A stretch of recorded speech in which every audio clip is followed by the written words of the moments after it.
It's another cloudy day in the Bay Area. Welcome to Shared Bites, a show about sharing experiences both inside and out of the gaming world. My name is Andy, and I'm here as always with my buddy Justin.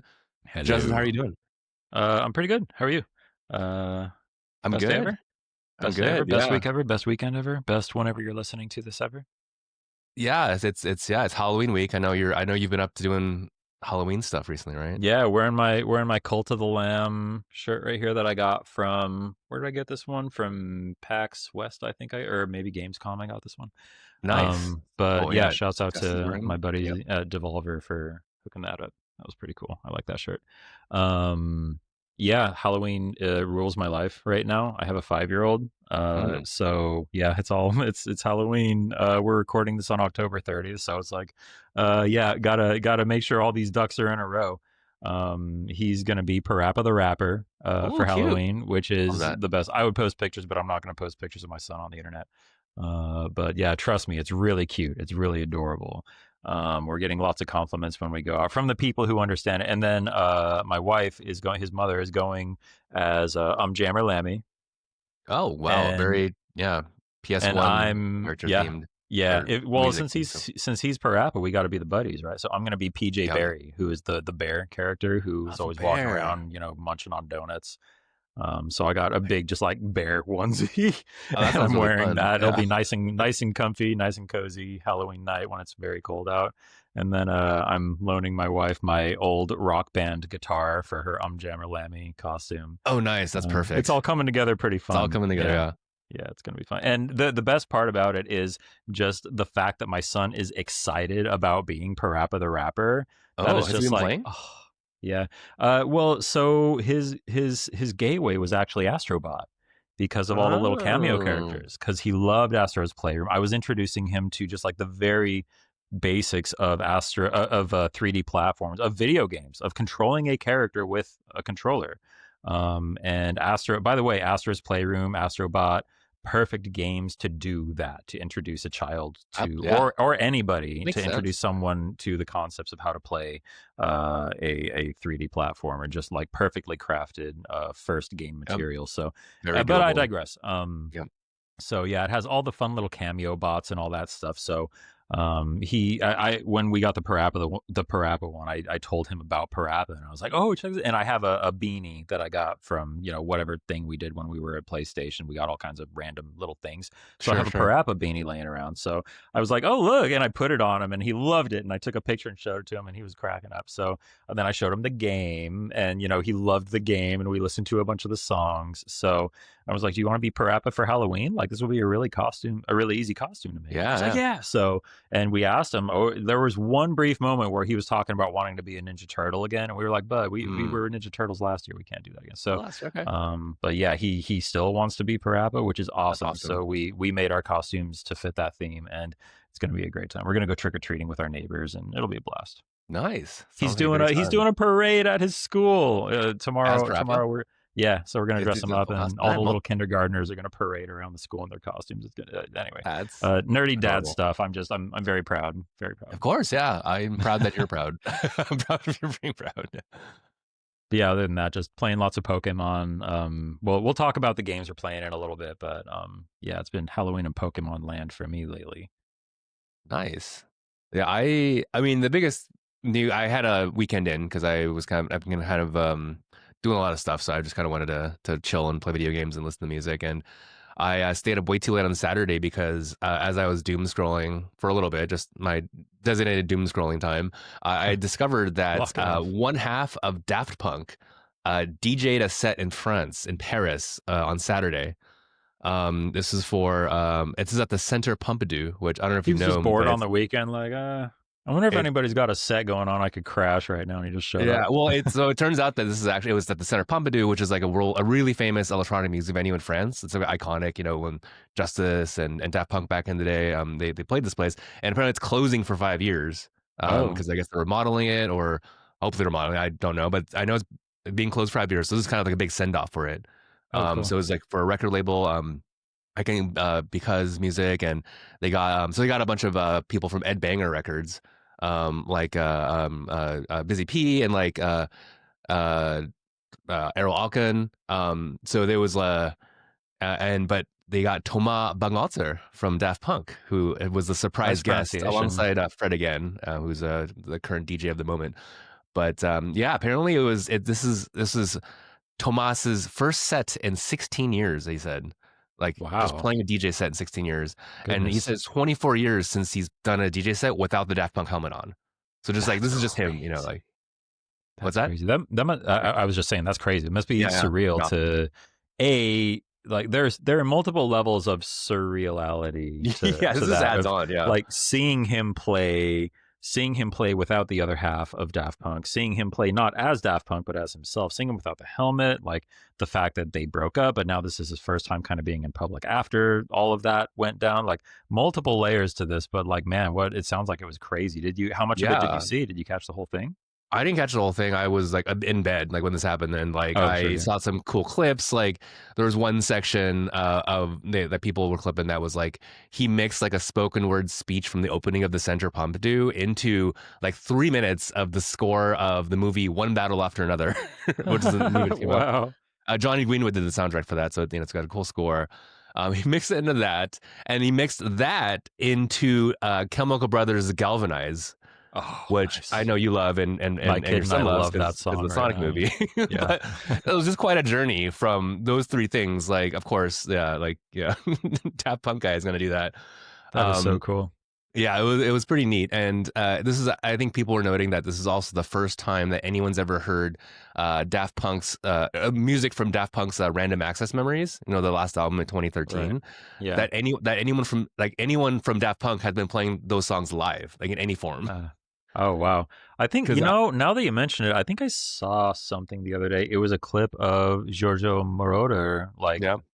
doing the opening to that, like as some Mm. live perform, like saying the opening to that song. And then like Yeah, he's yeah, with like a whole orchestra and then he they was all on start that. Yeah. playing. And so I don't know what that was from, but yeah, I wonder if it was linked to the thing that you're talking about. I don't know. Maybe I mean, as far as I know, it wasn't. But like, it was just cool that this is like just because that album came out, 12 years ago now. Geez, 2013, 2014. That's Um, well, I remember and like being so hyped for that too. Yeah. yeah.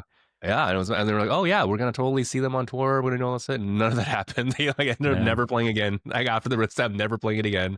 All the Never Gen playing it Zers who are live. listening to us right now are like, Daft who? Wait, they were on the Weekends last album, or sorry, on Starboy, I feel like 8 years ago, Oh, whenever. So yeah, they did that's true. produce Yeah. a couple songs. So Yeah. they think they It's perform the guys live from as a group. Fortnite. What's that? They're the guys from Fortnite. Yes, they're on Fortnite now. I Yeah. think this is all like a coordinated coordinated psyop. Big marketing push Yeah. But yeah, for so a it's kind of defunct wild to band. see, just to know that this is the first time anyone's heard, live or Random Access Memory songs live Yeah, that's from crazy. them. It's like there Really are so cool. many things happening surrounding them right now. It feels like they're not, but they're not. They haven't announced any sort of like new tour or new album or anything like that. It feels Yeah. weird Well, for the there band to be broke so up. much. They Yeah, announced the yeah. breakup in Well, yeah, I 2021. know. That's like Yeah. that's why it's so they haven't said they're like getting back together or anything. So it's weird that there's so much like Daft Punk marketing happening right now, I guess. Yeah. I mean, I know they had they released the movie they re-released their movie for the Which one? anime movie. Sorry, I can't remember Oh, the name right now. Interstellar? Interstellar, yeah, They Interstellar re-released it 555 in like how? In what in capacity? theaters last December. I don't know if I Really? Did told you. it? Yeah, I went to see a screening Oh out here. shoot! No way! Really? I It didn't was know really that. cool. That's Yeah, it was cool. really cool. I've Do, never seen it before, but it was cool to see that live. Just like did sorry, it? not live, but in a big screen theater, in Yeah. I person. wonder is that movie available like like on Blu-ray or like because I it think was that was like a yeah, pre-Blu-ray movie I think, it right? was, yeah, 2000 I want to say 2004, somewhere around there, whenever that album came out. Yeah. But yeah, I think they might have re-released like it was like an anniversary in December, last December. So they think they probably Oh, I got the vinyl of it, which is cool. It's got the Interstellar like variant cover with the Japanese animation like cover. that's sick. I Um, always love that movie. What a cool yeah, so they concept. did that recently, and I know they have like the Fortnite thing, obviously. And that's also Um, Daft Punk's best album, by the way, Discovery. So that makes Discovery, that yeah. movie even better. Yeah, I cannot disagree with that. It's just incredible to see that album. Just like it's paired so well with the visuals of the Yeah, anime movie. for It's sure. actually quite incredible. I recommend everyone see that if you haven't already. It's really cool. But You know yeah, what's I think another big anniversary is Back to the Future. 40th anniversary. I think I saw some things of this or some They're ads bringing for it this. Yeah, back. They're bringing it back to theaters. It's going to be in IMAX starting, I think, tomorrow, actually. So I'm trying to figure out if I can like make a showing happen. So I think yeah, like up in San Francisco, one of the theaters has a showing yeah. happening. So I might I, try to not at the Metreon, which would be amazing, but one of well, the other that's ones the I only think might. IMAX theater in San Francisco. No, there's So, the maybe outside like Bay Street something or other. I think has a oh, in the East Bay. technically it's like technically IMAX. Like Yeah, it's a Limax. That's not the one yeah, in Emeryville is yeah. not. It's a Yeah, Limax. so It's not. yeah, Yeah, it's not like Metreon IMAX, but you know, it's still seeing it on a big screen, like with high yeah, quality visuals and sound and everything would be awesome. Because I've yeah. That makes never, sense. it's Back to the Future is my favorite movie of all Sure, time. sure. Oh wow, well, I didn't know that. Of all time, yeah, it has been for forever. I think it's a perfect movie. Cool. Yeah, I love that as a But kid. Yeah, I've never seen it in a movie theater theaters. before, so that would Yeah, be yeah. awesome. Yeah, I've seen Cool. it, Yeah, definitely check you it out. know, 20 times probably, but never in a theater. So I should probably do that. I've definitely gotten like the VHS tape when I was super young, or my parents did, not me. But like Yeah. I've definitely had seen. I remember getting the VH tape for that, putting that in. So it Yeah. was lots of good I've memories of bought that the movie for movie sure. multiple times. Yeah, I'm sure. Yeah, yeah, lots of anniversary stuff coming up. I think it's just a very. I think people have, well, the studios have figured out that people actually will go to the theater for things like to even to old movies. I think that's actually pretty cool. That I think if you love something so much, like you're okay seeing an old movie in the theaters. I feel like I always had the like a mental block and stuff for the longest time. It's like, why would I see an old movie that I can see at home on the theater? But it's so much better to see it in the theater. Yeah. It's just the sound, the screen. It's like you can't replicate that at home.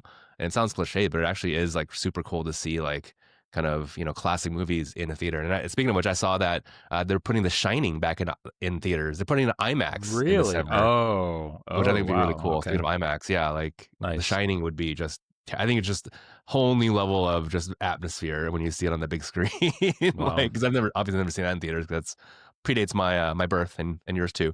Um, but um, but yeah, like yeah, so it's cool to see some of the stuff, and I think it's people will go. So, yeah, and on the games front this week, I've been playing a couple. I've been playing a brand new game called Dispatch. Have you heard of this game? Yes, and I want to play it. I'm well, I wouldn't say friends, but I'm acquaintances with Dennis Lennart, who used to work at Telltale and is working on Ah, Dispatch now. We did an interview with him for the podcast at the last job forever ago, mhm, and he's just such a cool dude, such a talented guy, such a talented group of people mhm. making that game. So I'm very excited to play it. It looks brilliant. What's it like? What's your first impression? I'm very impressed by it. I think, yeah, it does feel like an older Telltale game, and for obvious reasons, given the lineage of the team behind it. But I am very impressed with the writing and the animation. Like those things really jumped at me, and also the acting of obviously there's some big Hollywood stars in it, like Aaron Paul, from Oh, Breaking Bad nice. fame. He Yeah. plays the main character, Mecha Man in the game, and also Jeffrey Wright Oh, wow. has a character Huh. in the game, and his voice is very distinctive. But he's very Yeah. he's very good in the Yeah, role. But I could that's see that because he was doing voiceover for the Marvel stuff. He was the Watcher in What If, right? he was, yeah, it was the what what yep. And he's in so many things Yeah. recently. I mean, he Yeah, was I in The don't know Last why of that's Us, the only right? thing that he was in Westworld and all, but like VO, like that's where my mind went. Mio, yeah, yeah, yeah. So yeah, I mean, the acting is great, and the writing is really sharp and really clever. Like I laughed out loud several times, and which is like hard. Yeah. I usually don't laugh out loud, and just in screen settings, especially in video games, because the video games are usually not funny. But this was actually quite a treat to hear some really sharp witted like insults and like one liners and kind of back and Well, forth dialogue. the So that was premise really cool. feels just so ripe for lots of funny situations Yeah, too. yeah. And so, quickly for the premise, you play as like a superhero an ex superhero, and you like kind of get an office job, and then you act as a dispatch, that's so like an operator for superheroes to like tackle certain superhero related tasks, like saving grandma's cat from the tree, or like being a bodyguard for a rich person, or just random things around the city. And you have to like kind of dispatch your team of heroes in the way that's going to give them the biggest chance for success. So it's a really funny kind of Office Space meets like the Avengers kind of thing, where it's like half mundane, office like humor and office interactions with your coworkers, and then also there's obviously the fantastical, like superhero stuff. There's like action sequences for sure. Um, and yeah, it's kind of a easy to get subject, or easy to get kind of theme, and it's yeah, I can't wait to see where this goes. I played episodes 1 and 2 last week, and then this week episodes 3 and 4 just came out yesterday actually, and I Oh, got through cool. the third one, so it's picking up some steam. I like how they're doing the release too. They're doing 2 episodes a week, so kind of like basically 2 hours a week, and it's Oh, kind of like this. interesting. It Okay. mimics like the TV, obviously a TV show, a premium TV show rollout, and I kind of like this because, as you know, I'm not in a very binge gamer mode recently in recent Yeah. times and months. So for me, it's actually a perfect way, kind of like to like cap my playtime, but also in like in a way that's kind of I feel accomplished. It's like, oh, I finished the thing for the week. It's like it's the 2 hours or an hour each, and I don't mind waiting till the next week to find out what's next. I actually usually like those when I watch TV shows because that lets me go talk to friends. I get to go on Reddit. I get to go on wherever discussion forum platforms and kind of see what people think and people's theories on things. So I think it's That's for me, it's I actually love this kind of rollout for games or TV or whatever. So yeah, it's a great game. Recommend it if you haven't.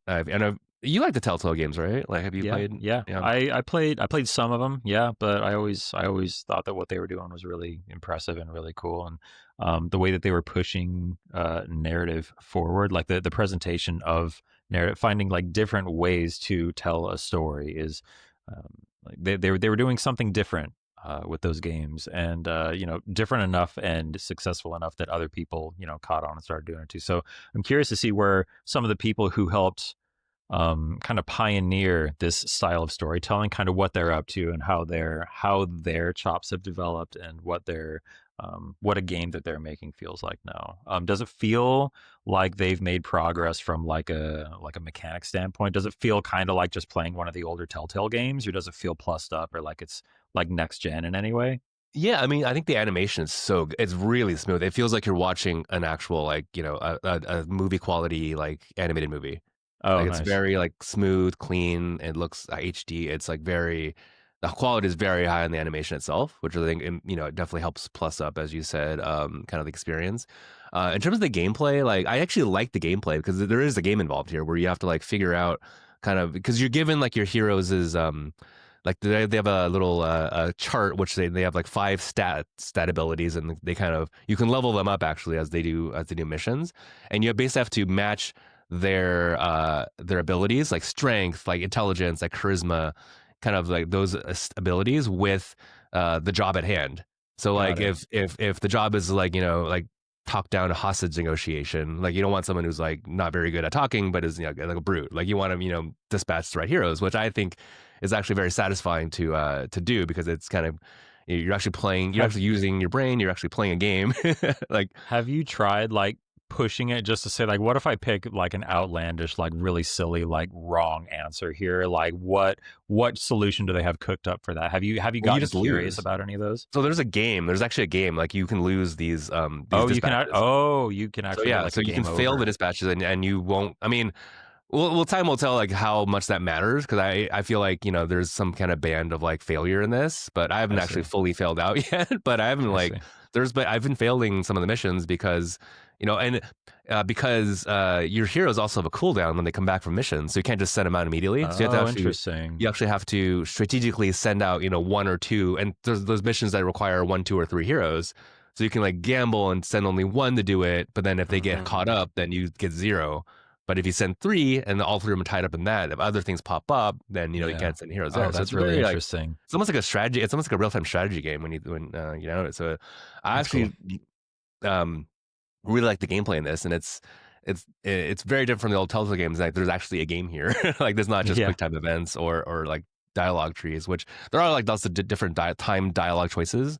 And it will there's like the trademark telltale like on the top left saying like so and so will remember that like there Sure, yeah. there's definitely cues like that let you know when there's a thing that Everybody happens. disliked that. Yeah. Yeah, everybody's like that, or everyone heard that. Like it's just to give you that home. But the game itself actually is more interesting. So I think that in itself is kind of a different, more evolutionary thing for the genre. So yeah, give it a shot. I think you'll like it. I think Thanks for the reminder, because I like it's one of those things that's kind of simmering in my mind. Like I'm playing so many games right now. I'm trying to keep up with so much, and that one, I'm like, yeah, it came out, and I got to play that, and then back to the other things that are going yeah, on. yeah, But and I do want to actually play Dispatch. So thanks for the reminder. yeah, yeah. Cool. And then just real fast, I just want to note this because we used to play Destiny 2 a lot together. I am playing a little bit of the Destiny 2 Festival Lost, and I know the game has been going through a rough Is it time just in the the same last damn few months. thing over and over No, again? the reason why I'm playing this year is that they have a brand new activity for the Festival Lost this year. They're Nice. doing a haunted. It's 6 player match made haunted It's a altars event. haunted grove.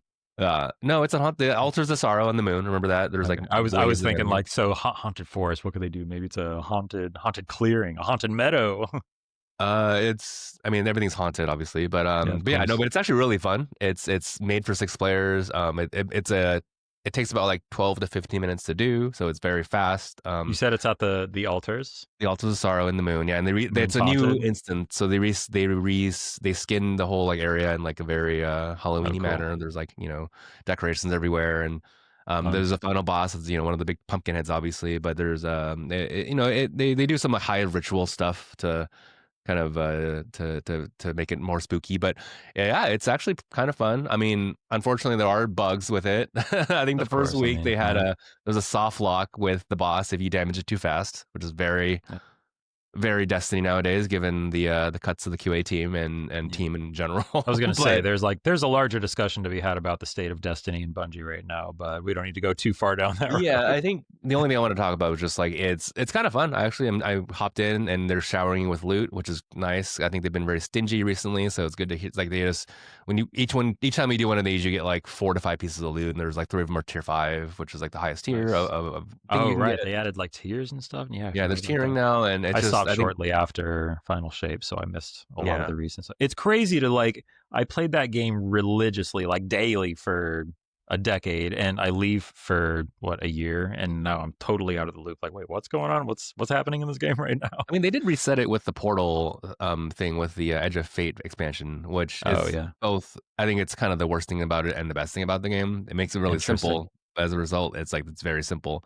Yeah, yeah, But I actually haven't played this game in like let's see a month or 2 months. Since the expansion, I kind of played it a lot the first month of the expansion, Hmm. and then I kind of fell off because there's not really much interesting things to do. But this is interesting enough. So Yeah, yeah, I might try to kind of do this here and there. It's kind of a quick you hop in for a couple sessions a day or week or whatever. It's not really a a long-term commitment. It can be, this game can be a long-term commitment, but you can yeah, also dial it down as low as you want to too. And I'm at a point where I'm just I want to do the minimum, maybe get some loot, maybe like get some currency to buy a couple things, but that's kind of it. You don't really have to grind for hours and hours if you don't want to. yeah, So yeah. I have this thing where if look, I have a very addictive personality, mm, and that is a very that game tries very hard to like grab you and not let you go, and I'm yeah. very susceptible to that sort of thing. So Mm, if I every once in a while I think about like maybe I'll hop in and just like run around in Destiny or run around in Final Fantasy 14 and just see what things are looking like, and I'm like, nah, I really shouldn't do that because I finally mm. like got away from those games and they don't Yeah, completely yeah. own me and rule my life anymore, and that's probably a good thing. Yeah, yeah. So That's yeah, fair. I'm happy experiencing Destiny vicariously through your stories. If nothing else, Shared Bytes exists as a place for you to keep me up to date on what's going on in Destiny. Sure, I will definitely share the adventures I have there, if the as few as and far between as they are now. Yeah. But yeah, what have you been playing? I know you had a couple games that you've been Yeah, I interested in. mentioned Pokemon. Pokemon Legends ZA finally came out. My son and I have been so excited for that. He's 5, so he's 5, and I when Pokemon Red and Blue came out back in the day, dating myself a little bit here. Spoiler, I'm old, but I was there in line on day one to get it, and I've been a Pokemon fan since day one. So now I have a 5 year old, and it's just this magical time where we're both really excited for a new Pokemon release. I didn't get super excited about Pokemon games as I was kind of growing up, but then in recent years, once I had a kid, I started getting more excited again about, like, man, Pokemon is a really, like, mechanically interesting game. It's a really solid, like, fun core concept. Hmm. We all wish that they were pushing the systems further and, growing the game more with each new generation. But at its core, the gameplay is still fun. It's still sticky. It's still just really approachable and fun for all ages, literally not just a kid's game, but there Yeah, are yeah. multiple levels of accessibility. You can just, try to build a team that'll get you to the end credits and then walk away and play something else. Or you can go in and you can start trying to find Pokemon with good natures and good IVs, or start training their effort values, or start trying to min max, all of that, trying to find a shiny version and get bottle caps, blah blah blah blah blah.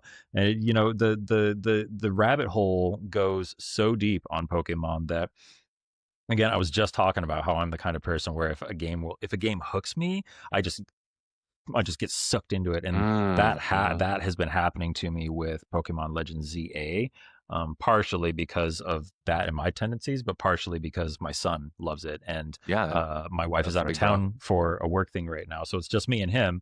So it'll be a thing like I'll go pick him up from school, and we'll go get lunch or dinner, we'll hang out, we'll maybe go to the park and throw the frisbee a little bit, and then come home and it's like, all right, buddy, you want to just play Pokemon all night for the rest of the night? Mommy's not here. Like, just you and me. Let's just Yeah. hang out and play Pokemon until we pass out. What do you think?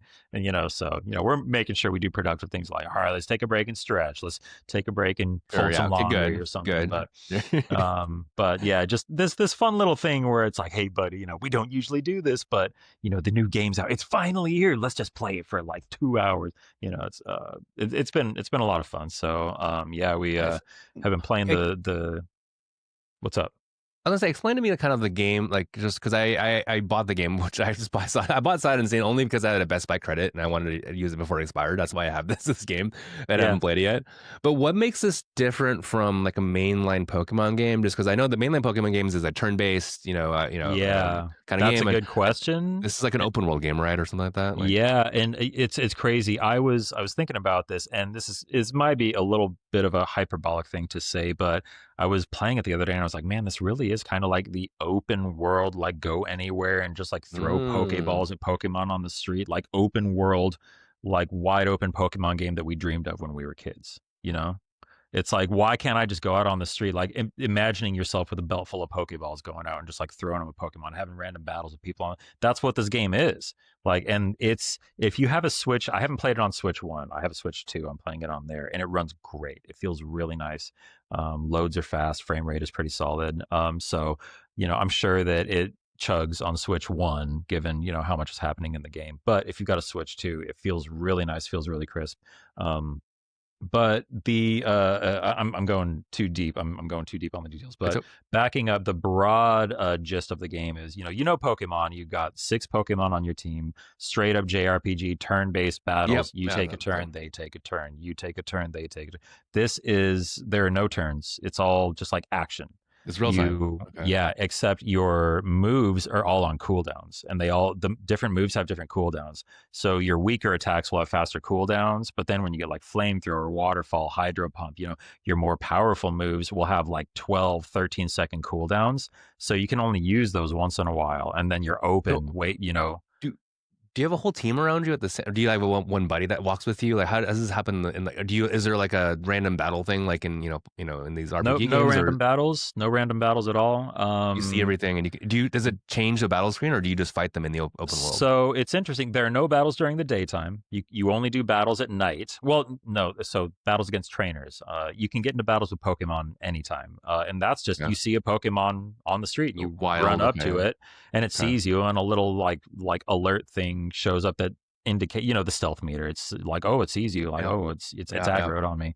And then just there's no transition, there's no cut to battle or anything. You're just fighting it now, and Okay, you can throw a Pokeball at it before it even sees you, before you initiate any sort of battle, or as you're fighting it, you know, wear it down, and then it becomes easier to catch. You put it to sleep, you know. Or if you knock it all the way out, it'll become dazed for a few seconds, and then you have an opportunity to catch it. So that's one thing I actually really appreciate is you don't have to try, because it's something that's always kind of tedious about Pokemon is the fact that to optimize your chances of catching a Pokemon, you have to try and get their health down into the red, and you have to paralyze them or put them to sleep. In this one, no, it's just like, no, hit them with an OP attack, knock them out while they're dizzy and kind of, you know, stunned for a second, throw a Pokeball at them. If I get them, I get them. If I don't, I move on and I catch the next one that's standing right next to them because it's so fast. So Okay. the little something that I think one of the reasons that JRPGs are not as popular these days is because of that cut to battle. It's a little bit of friction between going from this type of gameplay to this type of gameplay. It's like, oh, there's like a no matter, even if it's a split second, there's a cut, there's a load. It's, you know, we're somewhere else now, and then it's back and forth, and it's a lot for audiences that don't have as much attention as we did when we were younger and games were still kind of figuring out Okay. what they were. Yeah. So yeah, the more action, the more actiony pace, I think is a lot more accessible and will get more people interested, and is a lot more compelling to just keep playing. Because yeah, that JRPG style gameplay, like it's still fun, and if you grew up with those games, you'll still enjoy them. But I think for more modern audiences, the faster pace of these type games is Yeah, more it's more possible too. acceptable. Although And I like I Claire Obscure Expedition 33 would disagree with that, but that's another conversation for Claire another day. Obscure though, Claire Yeah. Obscure has more happening than just, you know, player A attacks, player B attacks, player A attacks, player B attacks. You know, there's more happening in that battle system. I described that one as like Paper Mario for grown-ups, because it's got some Sure, fun yeah. like timed mechanics going on and stuff. But like even a game that is like undisputably a JRPG with the Dope. turn-based stuff going on and all that. Even they are finding things to do to make it faster and more actiony. So yeah, yeah. Anyway, that's a deeper Cool. discussion. But I love this Pokemon Legends game. It's a lot of fun, and I actually have been enjoying it more than the mainline games. But yeah, we Cool. actually That finished sounds our interesting. Yeah. Pokedex, and now we're trying to get the shiny charm. But one thing I really hate about the game is that to get the shiny charm, you have to finish all the research, not all the research tasks, but they set it up in such a way that you have to do the one where it's win 1,000 Pokemon battles. By the time we like rolled credits and had completed our Pokedex, I had like 300 battles done. You need a Oh wow. thousand to Mm. finish this and get the shiny charm. So it's just grind central. But you know, old hat for a former Destiny addict like me, you know, just grinding out battles over and over. I can handle that. Yeah, I mean, yeah. You can. Again, like I don't know if I'd have the patience to do that myself right now, but it's all about being in the mindset, you know. But if the Yeah, game it's has all a about sense just of I it want to does. be That's playing the biggest Pokemon thing. right now, and like I want to catch shiny Yeah. Pokemon. So yeah, I have a Mm-hmm. goal in mind. Mm-hmm. Mm-hmm. Um. That's Pokemon. I like Cool. Pokemon. Yeah. And I mean, I have to oh give it a yeah, and the shot. other one I want to give a quick shout out to Ball Pit because that game kicks ass. What is this? It's I've seen this like reference, but can you just quickly explain what it is? Yeah, you might have heard about it here and there over the past few months. In the summertime, Devolver, they usually do their big kind of E3 competitor showcase, the Devolver Direct Showcase. This year, they dedicated their whole showcase to this one game, Ball Pit, Ball Oh, just X one. Pit. Okay. Yeah, so it's um, if you've ever played like Breakout, you know, old arcade game, or Yep. more recent example is Hold Down on iOS. Did you ever play Hold Down? I have It no was idea a what that is. I'm little sorry. fun little thing that came out a few years ago, but Okay. it's Breakout I know you though. Breakout I know. yeah, so it's there Arcade are, game. you know, waves coming down the screen slowly, Yeah. and you're down here, and you have to, you know, move around and shoot balls, bounce them off the wall, and make them bounce off of all the enemies to defeat the enemies. But there's Mm-hmm. all kind. You're shooting multiple balls at once. You can upgrade the speed, the power. You have different characters that have different perks and characteristics. You're getting power ups like vampire survivors type power ups and level ups for those power ups. Lots of different synergies between the different things. You're smashing the power ups together to create new power ups, and then getting Oh, other neat. power ups on top of those. And like This is 3D, right? Or 3D or is it it's a 2D? It's technically Top 3D down. models, but it plays like a 2D game. It's just Okay, a cool. top Okay. Okay, down, it's not like a 3D tunnel kind of thing, but it's top nah. down. Okay, It's ish. a top down kind of 2D gameplay. Yeah, top down 2D gameplay. Mm-hmm. And then in between runs, you have this hub area, like a farm that you can upgrade, and you unlock new facilities that you can build on the farm, and then you harvest things in between runs that can upgrade your characters and your balls and your facilities to then make things stronger. And it's just one of those cyclical roguelike games where it gives you just enough in the main game and just enough in the kind of meta game to keep feeding each one, kind of Hades style, where Mm. there's never really a good stopping point, because it's always like, oh, but if I just do this one thing, then I'll unlock this, and I really want to see what that does. So let me just like go into a run real quick and see what it feels like. It feels really good. I'm just gonna play this run. I'll just finish this one run, and then I'll go to bed. And then the run ends, and it's Mm. like, okay, well, let me just take a quick look at the farm and see what's going on. It's Okay. and it's another one of those things that just doesn't let you go. People are getting really good at making games that just grab you and don't let you go. Yeah, And it's yeah, making things really difficult for me. But yeah, Ball yeah. Pit I is mean, lots of fun. It feels great. Clearly inspired by like Breakout, and I'll bet that these cool. guys played Hold Down. I wouldn't be surprised if we asked the developers of this game, like, what was your main inspiration, and if they said, like, we played Hold Down a few days ago and just couldn't get enough of it and wanted to make our own version. Like, it feels like that. I'll have to check that out. I didn't know that But yeah, existed. you should play Hold Down. It's really fun. All right, It's on hold phones. down. Great. Yeah, I love phone games because it's on phones, and I think it actually came out on Switch as well. I don't know. But okay, yeah, it's great. cool, Fun little thing that stole a couple days of my life. nice. I Um, mean, is it with controller or with or like can you MNK it or mouse and keyboard it, or is it controller is probably the best way to play this game? Hold Down, No, phone I mean game, or ball Ball Pit. expand. I'm playing with a controller. I got it on Okay, PS5, but it's it's also okay. on Steam. It's also on Switch. Yeah, It's on every. And they just came out with a Switch 2 version, so yeah, you play it wherever you want. cool, I nice. got it on Yeah, PlayStation for trophies and for haptics, just in case it did any fun stuff with and like the haptics are pretty good, but I'm sure they're just as good on Switch. So I would say get it on whatever platform you want to get it on. Like, I don't think that any one version is like technically better than the other. okay, sounds good. But I think it sounds like controller is a good way to play it since it's on so many consoles, and it's kind of a Yeah, good way it's to put fine. that. It's fine. I'm sure that whichever way you want to play, you'll be fine. Great. 'Cause I just prefer controllers. That's me personally. That's why it's like, oh, Yeah. cool. And if it's a controller, it makes it easy for me to get into. Can I Yep. mention? Can I? So I know that we're going to segue into some other stuff soon, but can I talk about some news that broke this morning really quick? Since Sure. we were just talking about controller versus MNK, and it Sure. reminded me. I don't know if you saw this. Did you see the Animal Crossing update that got announced? I did. I come across that. I saw that they're doing one for Switch 2, right? Like you can buy it So for yeah, they're I think doing it's $5 a upgrade. Switch 2 version of Animal Crossing New Horizons. Obviously, better resolution, better for whatever, all that stuff. Sure. But they also are doing a 3.0.0 update. I think it is free update for everybody. And one of the things they're adding is mouse controls if you have a Switch 2. So No. one thing that they showed is going into the decoration mode, and this is going to be a game changer because there are like Animal Crossing Oh, savants out there who will go nuts building the perfect island, going all in I on can see decorating their this. homes. And now they've got like straight up mouse controls in Animal Crossing, which is huge game changer for decorating your house in these games, because it's so tedious to do it with a controller. And Yeah, yeah. they optimized that setup as much as they could, but it's nothing compared to having a mouse and being able to just like Yeah. move things through it.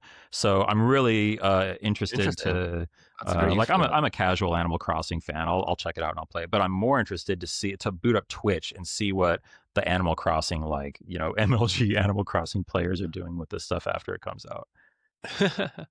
Yeah, Anyway, yeah, that was a that fun makes thing sense. that Yeah, I I mean, saw it this morning and I was like, oh, I got to talk about it on the podcast. yeah, that's a great use for the mouse controls, and that makes me think. Oh, I would love what if they brought mouse control like Final Fantasy, the Tactics remake for Switch 2. That'd be fun. Like Oh, dude, that would be strategic so games have mouse yeah. controls for that. I maybe The the perfect use for that.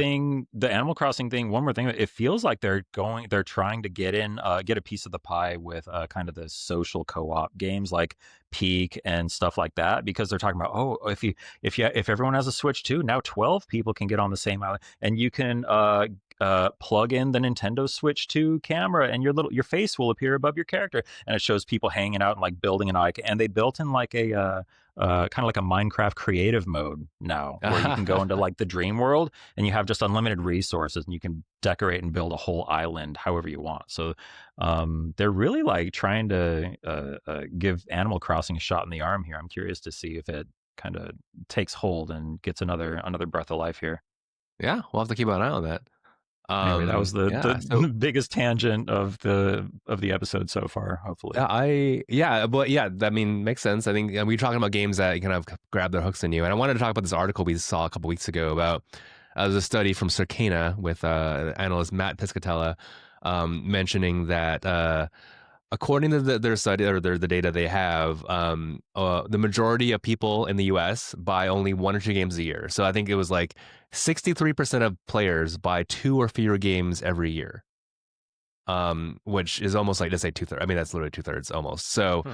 that's interesting. So only a third of the players in the U.S. buy more than one game. And I think it's 22% buy a game every 3 months. And it was only 10% that buy one every month, and then only 4% buy more than one game a month. Hmm. And Yeah. so I think Matt Piscatello's his suggestion is that basically the industry is being propped up by the 14% of people who buy more than one game a month, or one or more game a month. So that the last kind of two cohorts in the analysis in the data set, which is quite interesting because I would imagine I think both you and I actually might fall under that. I feel like I do. I I was probably just thinking average about about it, one and a I was trying month. to figure out like how many games do I buy these days, and I guess it depends on how much is really coming out. It depends on what this. I try to keep up with the major releases, but I don't think I'm buying more than 1 or 2 games a month these days. Yeah, I mean, even that is actually we would be under that, the hyper engaged audience in this Oh sense. yeah, But I yeah. mean, I think it's interesting because I think when we were at PlayStation, I feel like every week there was like a billion things coming out, and you're like, oh, this is the biggest thing ever. We got to launch this. We got to like make sure people know about this. It was the Firehouse. Well, and Um, then we also had there was a little extra weight on our shoulders because we were doing the editor's choice thing, and we had to kind of keep up with new releases and make sure that we were able to recommend quality stuff to people. Of course, yeah, yeah. I mean, yeah. When your job is to keep up with the games, not only is your hobby as well. It's like, yeah, you really you're in the weeds there. But it's interesting now to take a step back and go, hey, like there's the number of people who are interested in buying something new every month is a small minority.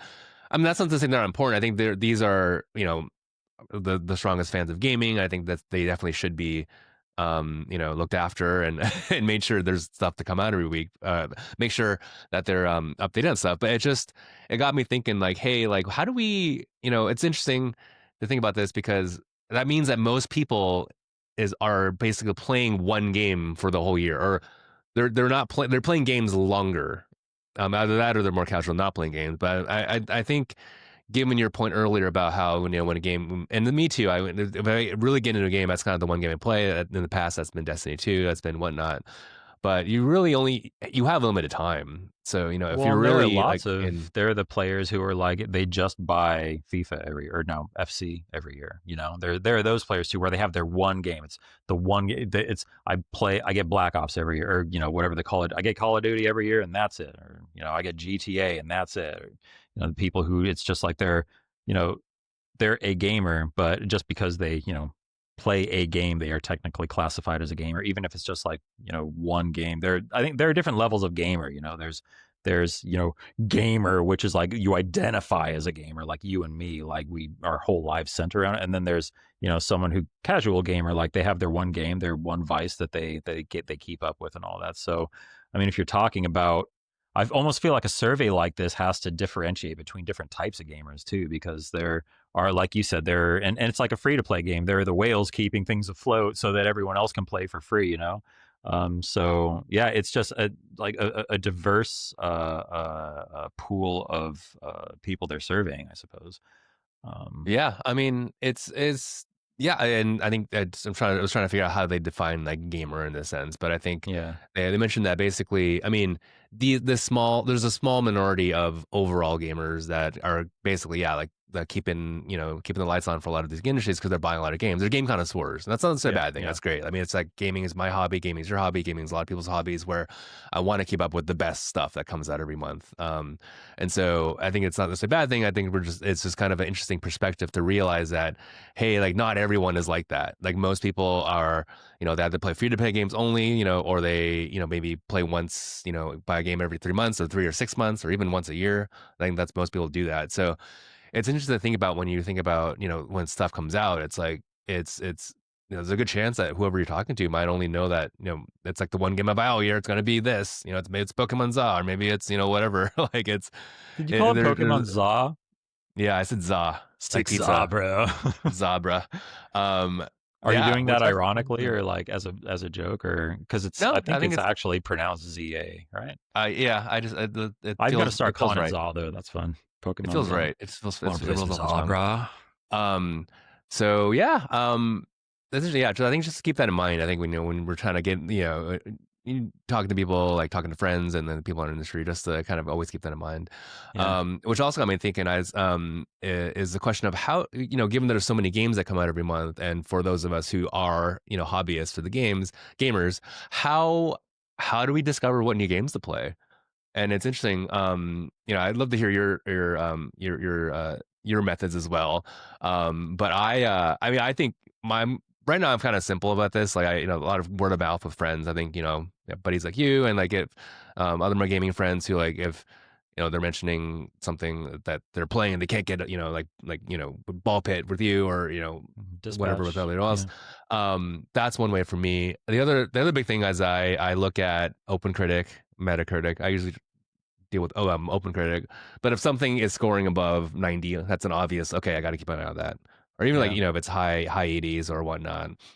So that's kind of like a check to make sure I know that. And then the third way is, I think I mean, I do like scroll sometimes and just kind of seeing like what gaming social says. And I think if a lot of people are talking about something, then it's something that I feel like I gotta, gotta pay attention to. Yeah. But for me, I found out less, now that I'm taking a step back away from, the day to day of the industry. Like I kind of memorize less. Like I don't know, oh, this week is this week, because when we were at PlayStation, I would know what would come out. Well, I know at least the highlights that would come out every week. Like I know, oh, it's 2nd of October. We got to get, Call of Duty and FIFA or EA Football Club out. It's like, I'd had this mental calendar image in my head, Yeah. and I don't have that anymore. But yeah, I do like seeing stuff visually like that sometimes too. It kind of helps me to Yeah. visualize that better.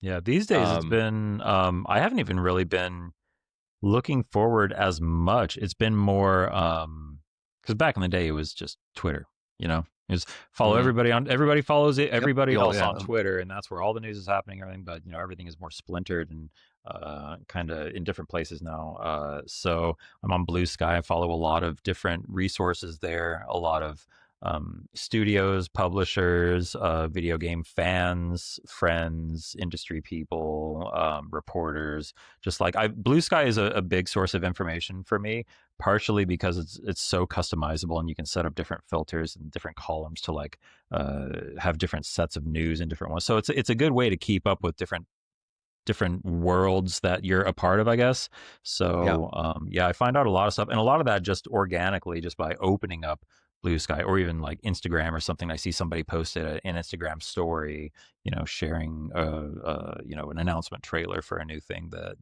or something like. And there's always a PlayStation State of Play happening, or a ID at Xbox, or a Nintendo Direct. Oh, There's sure. always one Yeah. of those on the horizon, and If you people are follow talking those, about yeah. that. And then there's an indie montage in each one of those that has a bunch of things, and then people say like, oh yeah, I heard about that during this. So it's all like just hearing about things by osmosis, I guess, like being a part of this world and just kind of like grabbing things that seem interesting as I hear about them.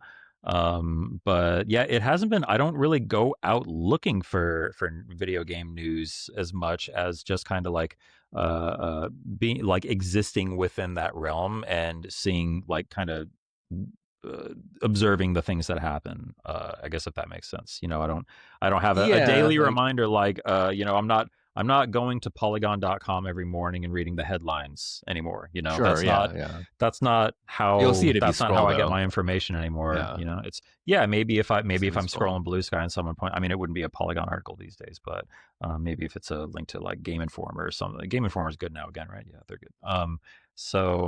Yeah, maybe if it's a link to a Game Informer, like a Giant Bomb or something like that, then I'll click and I'll watch their coverage on the thing and all that. So, um, Yeah, yeah, it's interesting. it's it all just in my case, it just kind of comes organically by being naturally interested in the industry and in games and the creation of games. Well, it sounds to me like yeah, it's like you follow the right people. I think that's the hardest part of setting up something like Twitter or Blue Sky or these things where it's feed based is that you have to get that initial feed of who to follow. And I think just over the years, like you and I probably have, nice like a Rolodex of not just the people we know, but just like the people we know of, combined of Yeah, people we know, people who we and know that's who kind of are a good good resources, good who sources of are yeah. information for certain things. Yeah. So I think the takeaway for any listeners is that, yeah, if you find people you really like in terms of jive with, in terms of taste, like Hmm. make sure to follow those people. So, or however method you do that, I think that's a good way to kind of be immersed in some things where it's like, that you have kind of an anchor point with them. Like, oh, this person like these kinds of games, and this new game came out like you just mentioned Ball Pit and Hold Down. Like, okay, like I can be into those games, so maybe I'll check that out. So kind of have that entry point. It's crazy. I Things like it's all a circle. It's all time is a flat circle. This reminds me of conversations from 20, 30 years ago talking about, fine, don't say that like this is EGM's opinion, this isn't IGN's opinion on this game. This reviewer's. Find a reviewer who you like. Find a person whose writing style you like or whose tastes match your own tastes and look for their opinion. Don't just say like, "Well, IGN gave it an 8, so IGN says it's blah blah blah blah blah." No, it's whoever wrote the review for IGN gave it an 8. So yeah, that's a small little like wrinkle and a little bit of fine that's print not, you need to it's keep a in mind when significant you're one. looking at a Metacritic or an OpenCritic or something. Is the idea of subjectivity. That like you Yeah, might like this 8 out of 10 might be a 10 out of 10 for you. You yeah, know. exactly. I think we've actually kind of regressed as just a social media addicted society back to like reducing everything to a number score even more Yeah. than in years past. I think Yeah. that's something where it's it could because of the nature of bite-sized social media posts, whether it's text or video, it's like you only have 20 seconds or like how many characters talk about something, and you're gonna immediately gravitate to the number first. But Yeah. that's Of usually not the course. most important thing when it comes Yeah. to knowing if something like you're gonna like or not. The number tells you that, oh, there's a certain point in which the number, okay, I can't ignore the number. It's always, if it's all tens or nines, that's okay, fine. But the actual content of itself really matters because your tastes in games are going to be different from ours, or they might be the same. That's great. Then you can just follow our recommendations wholeheartedly. But so that's really important. What Justin said is just find someone you kind of agree with on just different characteristics of games, right? So I like games that are kind of shorter, but they're more narrative based. They don't necessarily have to be hard, but for some other people that might be the games they don't like. And so I think really it's really about kind of the actual content of the reviews. Like take the time to read the review or watch the review. Like don't really just if you can, it's not that much time. So there's no excuse for, oh, I don't have time to read a review. It's going to take you like 5 minutes or less, and pick a time in which you can actually focus on stuff and do that. And I don't know if Um, it's, I don't know if, I think it even goes a little bit further than just saying, like, well, read the whole review. I think it's like if you're kind of interested in a game and you're thinking about spending money on it, you should like do a little bit of research. Don't just read a review, like, read what people are saying. Go on Reddit and find like the subreddit and see what the fans are saying, see what people are liking and what the subreddit's complaining about. Also, read some reviews, read what people are tweeting about it. Maybe the game has a grappling hook and you just love anything that has a grappling hook in it. And when you find that out, you're like, oh my God, I got to play it now. That's me, by the way. Grappling hooks, like instant sell for me. Um, so yeah, there might be like Andy said, you can't just go to Metacritic and say like, well, here are the top 20. I'm just going to play all these. It's there's more to life than just You could, playing, man. than just experiencing the best of everything too. Like there's some of my favorite games are 8 out of 10, 7 out of 10s. Games that have just like a really fun core loop, but didn't quite stick the landing or something. There's so many games that are so much fun to play, and 8 out of 10, you understand, is still really good, right? Like that's still going to be really fun. You're still going to really enjoy an 8 out of 10. You Yeah, can't live your life if it's just the trying kind to of game you bounce like. from 9 out of 10 to 9 out of 10 or 10 out of 10 to 10. It's This yeah. runs like Allow the yourself the opportunity to experience things that other people say are bad or like not, not good or whatever. Like it just nothing. have It doesn't have to be perfect. I think your point is that it doesn't have game like you don't only have to play 10 out of 10 games, and they're very few and far between. Like Yeah, it's and not games are necessarily so just a one or messy another. and difficult anyway. Like it's yeah, you're doing yourself a This rem- disservice if you don't have an open mind about these things. this reminds me of the analogy of like when you try to go to Yelp to find a Chinese food restaurant to eat at, like you never go for the fives or fours. You always Yep. go for the 3.2s. Because that's the real that's when you know like the food's gonna be really good, even if like the ambiance is or whatever is Yeah, not the because half best. of them But are going to be complaining about the service, and that's not why you're going there exactly, in the yeah. first place. Yeah. A lot of people ding reviews of whatever like games, restaurants, whatever for like things that are maybe like Yeah. unrelated to your priorities. For Yeah. example, What I if think that's Call of kind of the Duty gets takeaway an here. 8 out of 10 because the multiplayer isn't good this year, but you're only there for the campaign, and that's a Campaign, 10 yeah, out of 10, You never yeah. know. So yeah, it's the nuance of actually knowing why the rating is there, not necessarily the rating itself. The rating itself is just a quick kind of just a quick filter, I guess, if you want to use it as such. Yeah. But It's a yeah, fun given game that. to play. It's a fun, like, fantasy football style thing that unfortunately affects the livelihood of millions of people. But I digress. Well, speaking of which, I am in a fantasy critic league, and we're gonna talk about this in another episode, and maybe next year get you to play it. But it's the fantasy sports of I games, where I definitely think, want to get in on that. Yeah. yeah, Make and sure, I don't it's know if you're in like a group or whatever, but I want to sign up for that. yeah, we can talk about this for the upcoming season. This season's like Talk about usually it now. I a want to do it calendar now. years. Well, it's the almost end of the year, so it's the draft usually happens in like January or so. So, but that does like even knowing that, like it actually makes me more interested in well actually what playing the league has gone for me has actually helped me like kind of figure out when the game releases, because this morning I saw, oh, Dragon Quest 1 and 2 HT remake came out, cool. I didn't know that was this week already. It's kind of acting as my kind of calendar for gaming releases, and actually wanted to I saw essentially this the other day, but I think Steam has now Steam has a section where it has a personalized list for you in a calendar format. So in terms of it thinks, so it presents you with a calendar of games that are coming out in the next month or so, and it kind of just as a recommendation list. But it's interesting that it's in the visual format. So I thought it'd be fun if we both clicked on our Steam calendars and see if it actually is kind of see what's upcoming for us and see if we are interested in this. I'm taking So a look now. I don't know if you have the I link pulled up. I can go mine I first do since have I the have link pulled pulled up. up, but yeah, you go ahead and go first. Um, yeah, it looks like it's got like a release in the last month, and on the very top it's Ball Pit and Dispatch, which is funny because we're Yep, just those are literally both talking there about for it. me as well. But I think that may be also because I own Dispatch, and I did put Ball Pit on my Oh, wish list Dispatch is when you on my wish recommended it. list. Yeah, So up those too, and and I then I own have Ball Pit. Final Fantasy Tactics, which I do love that game. I do own the Switch 2 version of this actually. That one Oh, Switch doesn't 1. show up for me, which is interesting because it's one of my It's favorite games of all Yeah, time. it's not on my wish list. So yeah, I think the only two things on my wish list were Ball Pit and Dispatch, which is interesting. And then yeah, and it told me that Keeper came out recently, which I love. I love Double Fine games, and so that's kind of Oh, my right, my that's the wheelhouse. new So Double short, Fine it's like one. 5 hours or so. It's like a puzzler platformer. It's beautiful art. I've heard it's That's great. kind of in my wheelhouse. So that's probably my next game I'm going to play after I finish Dispatch. But yeah, I mean it's interesting. So if you scroll down to the I'll actually kind of for the video, can probably share my calendar here to you can see this personally. But Ooh, I yeah, Arc Raiders comes out today. Cool. Um, there's a lot of stuff on here. I mean, I'll be honest. Like, I think just seeing this is a little overwhelming because I think I actually have not yeah, seen there's a a lot of lot. this before. There are a few But things it I'm is picking cool. out though that like, oh yeah, I did hear that Outer Worlds 2 ended up being pretty good actually. Yeah. Yeah, Um, Dispatch, obviously. Power Watch Simulator 2, I see here. That's a good fit for me for sure. Keeper is on my list as well.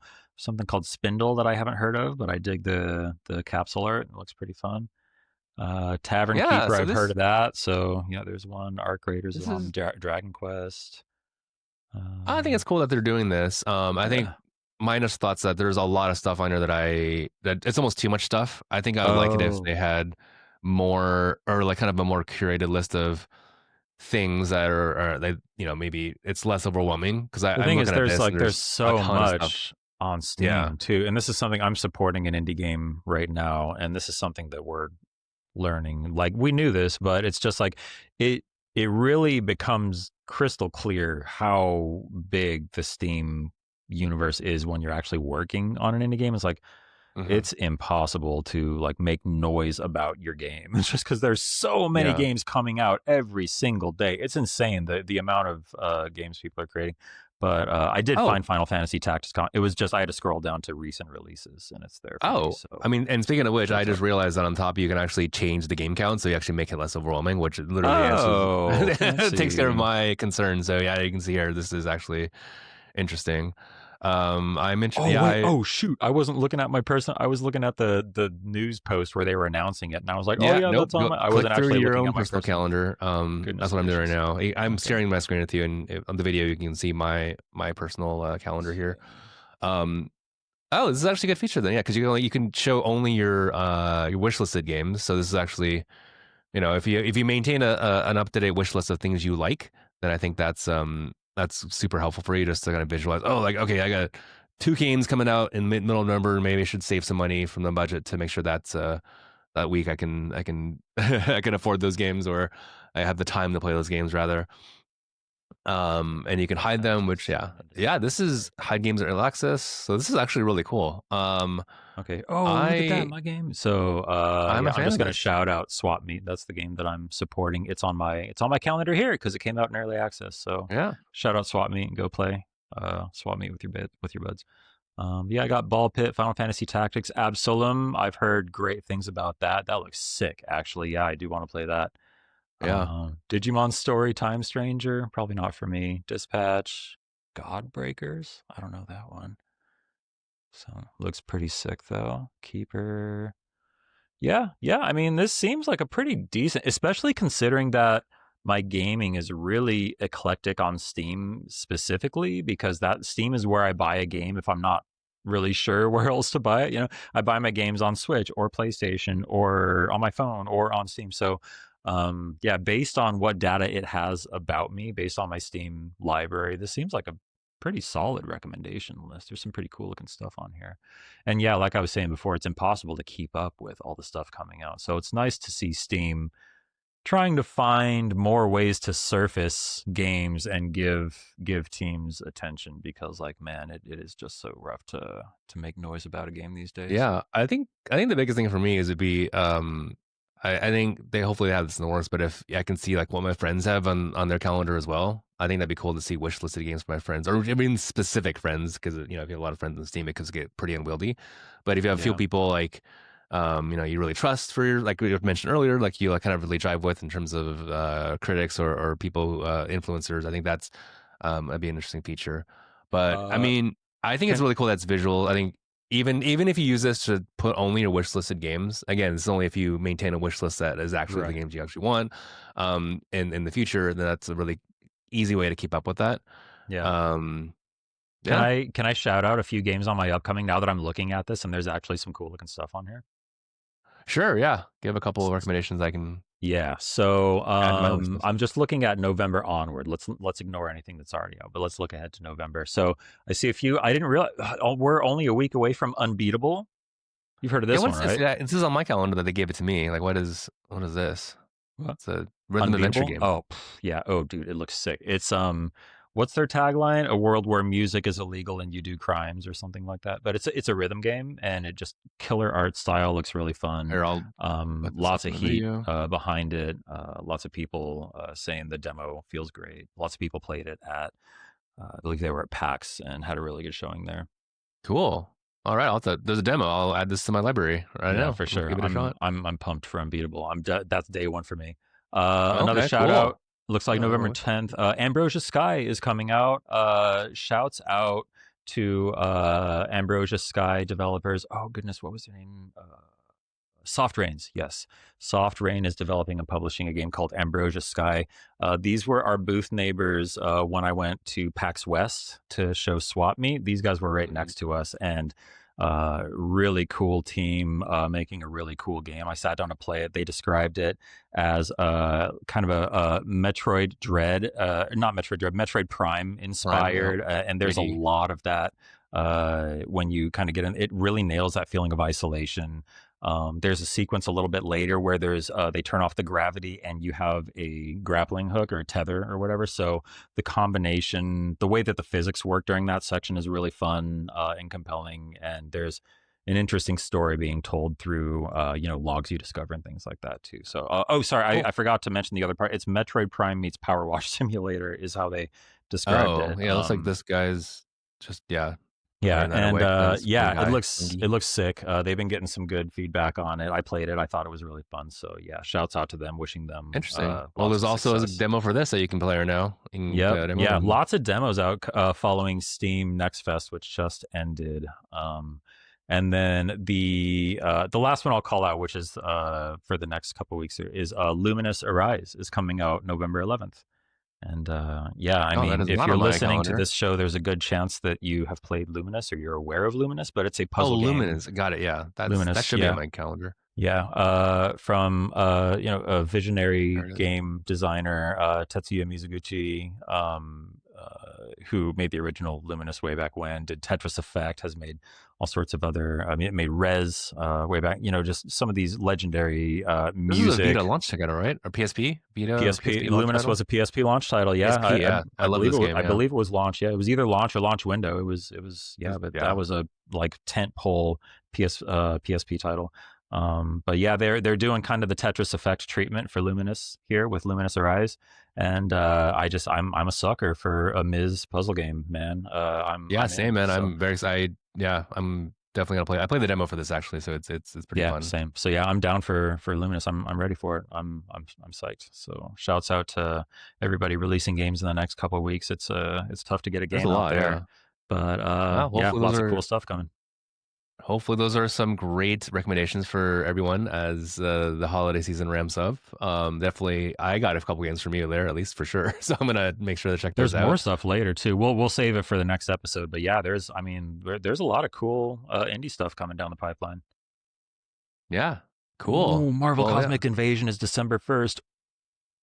yeah. Well, we should play that together. I think that'd be fun to play that co-op. I'm excited. It's kind of For like sure. the old Teenage Mutant Ninja Turtles or Exactly. Simpsons arcade It's the games, right? next game from the team that did Shredder's Revenge. Yeah, and so So it's like now the they're old doing school this. arcade. For people who don't know what that is, the old school arcade games where you team up with three other friends and you kind of go through like a linear, story, and you just beat people up. It's great. It's really Yeah. fun. Yeah, Shredder's Fun to Revenge play, was fun to it play co-op. was Tribute Games and Emu teaming up to make a tribute to the old Through those coin op Ninja Turtles arcade Konami, right? games from Konami the made 90s. these Yeah, the games. Konami Yeah, definitely grew early up with 90s those. arcade. But yeah, they shouts out to Tribute, by the way. They've been pumping out quality entertainment for goodness, over a decade, and are finally kind of getting their flowers with Shredder's Revenge and now with Cosmic Invasion. So shouts out to them. Glad to see them getting some props. Cosmic Invasion looks so killer. It actually has the tag team mechanic from the Versus games. So when you play this Oh, game, you interesting. select two players. You select two characters. So you're playing as two characters, and you can call them in for assists, or you can tag them in and play as the different characters and do all kinds of wacky combos and stuff. So it looks ridiculous. It looks like a lot of fun. They've got all kinds of superheroes in there. So, oh yeah, thanks for pulling the video up there.